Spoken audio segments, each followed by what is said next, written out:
Imagine lighting up the greatest leaders from around the world. These are coaches, CEOs, founders, teachers, and even presidents, and asking them what makes them successful. These are different people in different industries with different strengths, but the same 5 behaviors appear every single time. These behaviors are predictable, repeatable, and teachable. And if you learn them and you live by them, what you'll see is you can transform how people follow you, trust you, and rise under your leadership. Today, I'm going to show you exactly what those 5 behaviors are and how to apply each one to your world immediately. Let's get into it.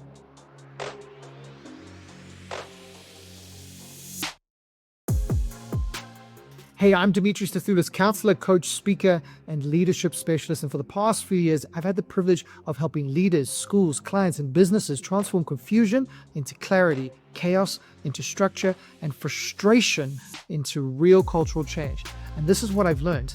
Every single successful organization, no matter the industry size or context, wins because of 3 things. That's behavior, systems, and symbols. But the most important one that I see is the one that shapes everything else, which is behavior.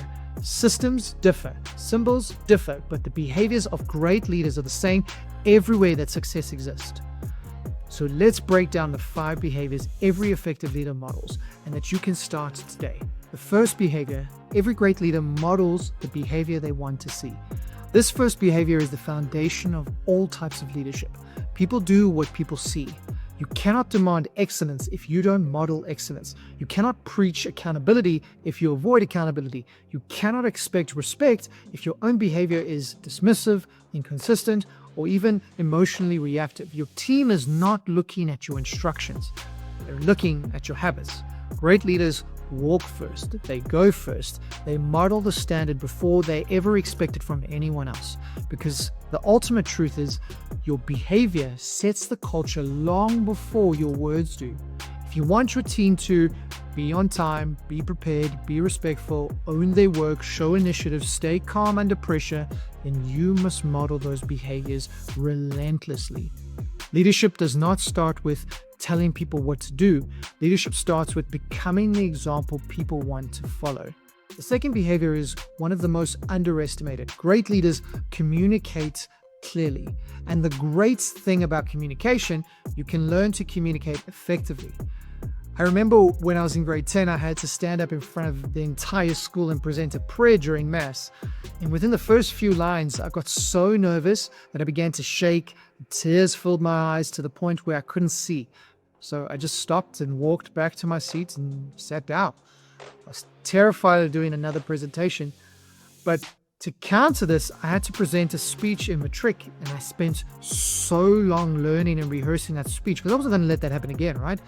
And it was my first A I had ever gotten for a speech. And I remember getting the highest mark in the grade for that speech.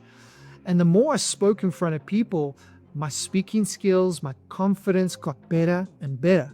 And when leaders have learned the skill to communicate, they use it to communicate things like the vision, expectations, priorities, roles, boundaries, and the consequences, even the encouragement, the problems, and the wins. They communicate all of this consistently. And here's why clear communication matters, because where there is no clarity, people tend to fill the gaps with assumptions, and assumptions turn into these misunderstandings, and misunderstandings turn into frustration, and then frustration turns into conflict. And then we know that conflict becomes the culture, right? So the suggestion is that it is better to over-communicate, practice your communication skills, than not practice at all and under-communicate. The biggest leadership mistake is thinking, you know what, I told them once, so they should know. Great leaders repeat the vision until people feel it. They explain expectations until people own it. They communicate boundaries until people understand them. And they make communication a daily rhythm, not a once-off event. If clarity isn't happening, alignment isn't happening. And if alignment isn't happening, performance isn't happening. And you know what's awesome about communication? Is 80% of communication is done through the body. If you learn to model this behavior, you've done 80% of the work. How amazing is that? The third behavior is great leaders seek perspective outside of their world. This behavior is what most leaders ignore until they burn out. Why? Well, because no matter how talented, experienced, or confident we are, we all have blind spots. We have biases. We get emotionally triggered. We get tired. We get overwhelmed. We have to make decisions under pressure. And great leaders know that isolation is one of the fastest paths to burnout and making bad decisions. So instead, they speak to coaches, they connect with mentors, they get counseling, ask for outside opinion. They tend to learn from others not emotionally involved. They seek advice from different people with different perspectives. And this doesn't make them weak. Instead, it makes them wise. Perspective is this leadership oxygen. It clears your thinking. It can help keep our egos in check. It stops overreaction, improves self-awareness, and prevents emotional decisions disguised as logical ones. When I started my company, which is an online counseling and coaching company, I would always tell the leaders that I coach to make sure they're speaking to someone, even if that somebody was me. I'd spend so much time saying this, but not modeling it, until recently when my world fell apart and I thought it would be important to finally do what I've never done before, and that was start counseling and doing what I actually said would help. I was adamant that I didn't need it, but that external perspective has changed my entire world. It's also important to have someone you know who's not going to judge you, but instead will challenge you and encourage you. I'm realizing more and more in my own life and in others, leaders who operate alone eventually get stuck and make mistakes. Leaders who seek perspective grow faster, lead better, and make clearer decisions. The fourth behavior is that great leaders know how to delegate. This behavior is what separates controlling leaders from empowering leaders. Great leaders delegate early, confidently, and intentionally, where weak leaders tend to hold on to everything because they're afraid. And afraid people will mess up, afraid they will lose control, afraid they won't be needed, afraid the work won't be perfect, which is, if we think about it, reasonable expectations, right? Especially if you've spent so much time building this thing that is so important to you. But great leaders delegate because they want people to grow, they want people to take ownership, they want the organization to scale, and they understand that developing people multiplies the impact that they're trying to achieve. The greatest leaders I know and have learned from have always prioritized the building up of others. That is what leadership is, to train and equip them. And sometimes you'll find somebody who doesn't need so much focus, but sometimes you'll find somebody who will need more time to train. And that's okay. That's what leading is. And I want to say this, delegation is not about giving tasks away. Delegation is about giving people responsibility, trust, and ownership. Great leaders trust people early, support them during the process, give them guidance, not micromanagement. It's allowing them room for learning, allowing them room to make mistakes, and empowering people to rise. When you trust people before they're fully ready, you tend to push them into their potential.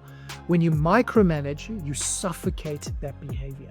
The fifth and final behavior is that every great leader is radically consistent. This is one that every great leader lives by. They're not emotional. They're not unpredictable. They're not up one day and then down the next. They're not changing standards based on their moods. They're not even reacting wildly under pressure, because consistency builds trust, and trust builds cultures. People will follow a leader who is consistent before they follow a leader who is brilliant, because consistency creates things like psychological safety, makes expectations predictable, stabilizes the environment, strengthens discipline, builds credibility, reduces anxiety, and increases performance. Your team should never have to guess things like, okay, how will you respond? What do you expect? Whether the standard is going to change today or tomorrow, whether discipline will be the same, whether you're in a good mood or in a bad mood, whether today's version of you is going to be different to yesterday's one.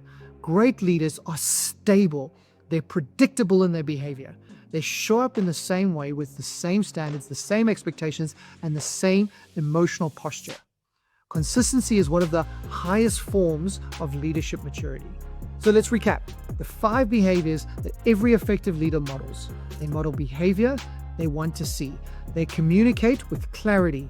They seek perspective outside of their own world. They delegate with trust, not fear. They are radically consistent. And these behaviors work across different industries, companies, even in your families and your teams and the classrooms. And these behaviors are predictable and universal. Ultimately, leadership is not about titles. Leadership is about behavior. And when you start embodying these 5 behaviors, your world is going to change. And the people you lead will change with you. Remember, we don't manage people. We lead people and we manage tasks. I'm Dimitri Stathoulis, and this is a practical psychology for leaders who want to build. See you in the next video.